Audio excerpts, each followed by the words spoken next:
and Medusa. Sai and Medusa. Sai walked down the hall, staring at the floor. He was the only creature at his new school with a single eye. Whack! Sai bumped into Mark, the largest minotaur in school. Sorry, I didn't see you, Sai said. Can't you see at all, One Eye? Mark asked. Just then, Sai saw Medusa heading toward them. That gave him an idea. He'd been at school long enough to know about her powers. I actually see something really cool over there, Sai said. Mark turned to look, made eye contact with Medusa, and instantly turned to stone. Then, without thinking, Sai met Medusa's yellow eyes. He looked down at his hand in alarm. To his surprise, however, he was still just Sai. Ugh! Medusa turned someone to stone again, a student groaned. A group dragged Mark to the nurse's office. Medusa burst into tears and ran away. Sai chased after her. Outside, he found Medusa with her face buried in her hands. Can I talk to you? Sai asked. Go away if you don't want to be turned to a statue, Medusa said.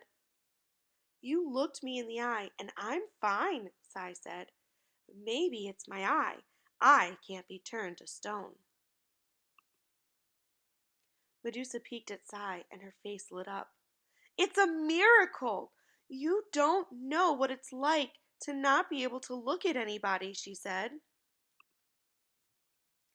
I don't look at people anyway, Sai said. Everyone stares at my one eye.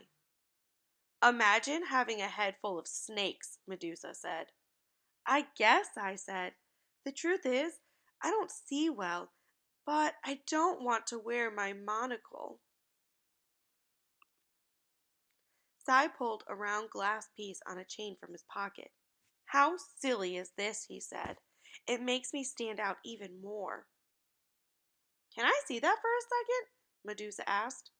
Sure, Sai said as he gave her the monocle. I won't be using it anyway. The school bell rang and Medusa patted Sai on his shoulder. I like your one eye, Medusa said. We need to get to shop class before we're late. Sai smiled. Hey, shop class, he said. That gives me an idea. For the next 2 weeks in shop class, Sai and Medusa sat together. Sai worked on building a visor that would keep Medusa from turning people to stone.